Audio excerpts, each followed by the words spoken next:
Bonjour pas. Lettre au fantôme de mon père. d'Ariane Ascaride. Papa, je t'écris. Je ne dois pas l'avoir fait depuis au moins 30 ans. Mais cette nuit, j'ai rêvé que je voulais revenir dans votre maison vide. Je me rendais compte que je n'avais plus les clés de la porte d'entrée. J'essayais de téléphoner à Rosa, mais je n'arrivais pas à composer son numéro. Tout cela au milieu d'une grande place où circulait une foule que j'essayais d'éviter. Tu vois où j'en suis. Par moments, l'angoisse me submerge, et je dois faire un effort pour me dire que je ne vais pas mourir étouffée dans les heures prochaines. Je guette le moindre de mes souffles. Je suis accrochée à mon thermomètre. Figure-toi que j'ai eu une infection pulmonaire il y a 2 mois.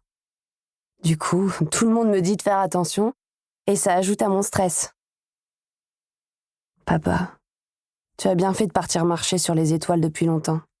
Si tu revenais, tu serais abasourdi par ce monde froid, lisse, si formaté, où les échanges se sont réduits comme peau de chagrin. Si je croyais en qui que ce soit, je me dirais qu'il n'aime pas du tout ce que ce monde est devenu, et qu'il veut refaire le coup de l'arche de Noé, c'est pas possible. Enfin, je pense que nous serons plus forts que lui. Je t'écris, j'entends Pavarotti chanter O Sole Mio, et je me rappelle t'avoir téléphoné pendant le tournage de Marius et Jeannette pour te demander les paroles. J'avais peur de me tromper et je me souviens de ton hésitation. Mais pourquoi cette chanson? Encore une fois, faire disparaître toute italianité. Cette incroyable douleur d'avoir été regardé comme un moins que rien, de ne pas être un vrai Français. Je peux te dire que ce sentiment est toujours très vivace chez les jeunes gens qui habitent la cité en face de chez moi. Juste, ce ne sont plus des Italiens. Aujourd'hui, être italien, c'est très chic. Ça me fait beaucoup rire. Papa, je voulais aussi te dire autre chose. Tu vas être arrière-grand-père. Tu y crois, toi, à ça? Moi, je n'arrive pas encore à réaliser que je vais être grand-mère. Je suis toujours celle que tu appelais Petit Coco, et qui chantait tout et n'importe quoi avec toi dans le jardin de la rue d'Alger, de l'opéra au chant du départ. Eh bien, Petit Coco va devenir, je l'espère, celle à qui on se confie. Et tu sais quoi?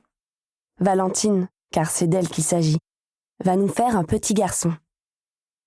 J'aurais bien aimé voir ta tête à l'annonce de cette nouvelle. Papa, je n'aime pas cette époque. Je la déteste. Rien ne ressemble à ce qui me ravit le cœur. Seuls les liens avec mes amis m'apportent de la chaleur, et je me bats tous les jours pour les entretenir.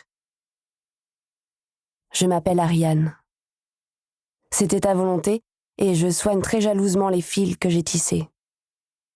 C'est comme une forteresse qui me protège de ce monde effrayant. Bon, je vais avoir beaucoup de temps pour te parler. J'arrête pour aujourd'hui. Je t'embrasse pas.